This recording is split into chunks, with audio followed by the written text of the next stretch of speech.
The Lord be with you. And with your spirit. A reading from the Holy Gospel according to Mark. Glory to the Lord. On leaving the synagogue, Jesus entered the house of Simon and Andrew with James and John. Simon's mother-in-law lay sick with a fever. They immediately told him about her. He approached and grasped her by the hand and helped her up. Then the fever left her, and she waited on them. When it was evening after sunset, they brought to him all who were ill or possessed by demons. The whole town was gathered at the door. He cured many who were sick with various diseases and drove out many demons, not permitting them to speak because they knew him. Rising very early before dawn, he left, and he went off to a deserted place where he prayed. Simon and those who were with him pursued him, and on finding him said, "Everyone is looking for you." He told them, "Let us go off to the nearby villages that I may preach there also, for this is the purpose that I have come." So he went into their synagogues, preaching and driving out demons throughout the whole of Galilee.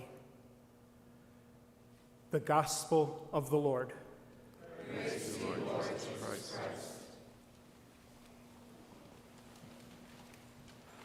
We don't know her name. It's not recorded in the Gospel or anywhere else.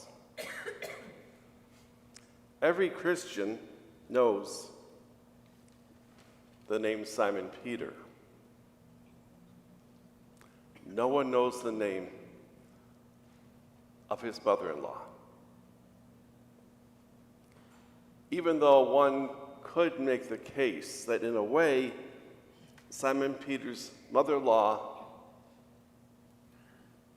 is the source of the church that is to come.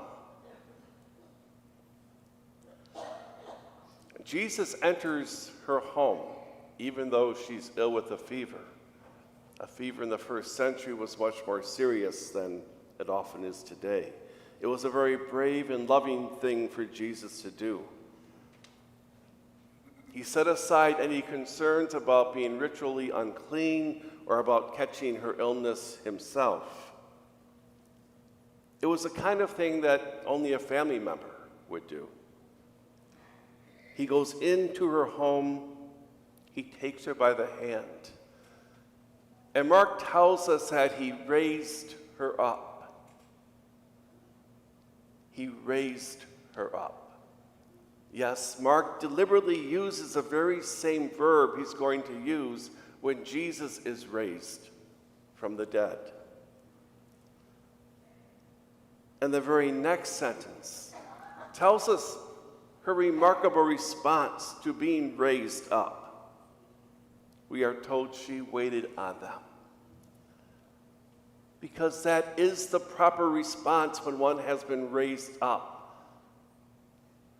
It is in turn to serve others. Mark uses the verb diakonoi.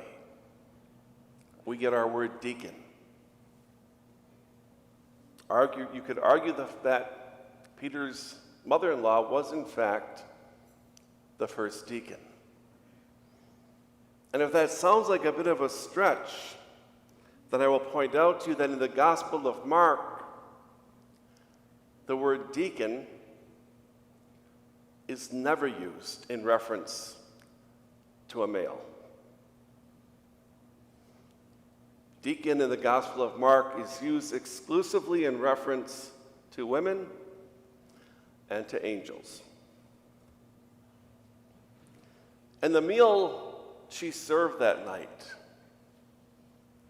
well, we don't know, but I have a hunch it was nothing like the pompous banquets being held at Herod's palace or the uncomfortable meals back in Rome where people jockeyed for position around the emperor.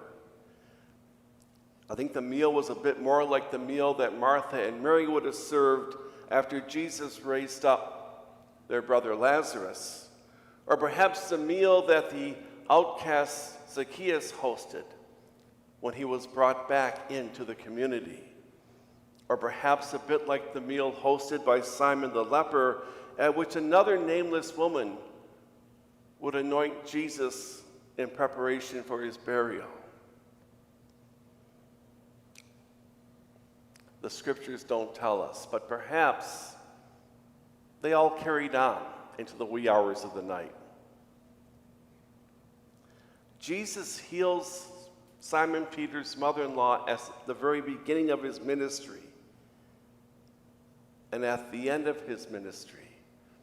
Perhaps her example of service was on his mind when he gathered his disciples for a Last Supper, took off his outer garment, put a towel around himself, and washed their feet, and then broke the bread and passed them the cup, and reminded them that whoever among you wishes to be great must be the servant. What seems like a very simple story of Jesus healing Peter's mother-in-law really is the entire gospel in miniature. And we live that same gospel in miniature. When we welcome the immigrant or the stranger, when we choose to live simply, to stand in solidarity with the poor, to be present to those who are ill or are hurting, when we, like our patron Saint Blaise, offer our time and our gifts and our very selves as instruments of hope and healing.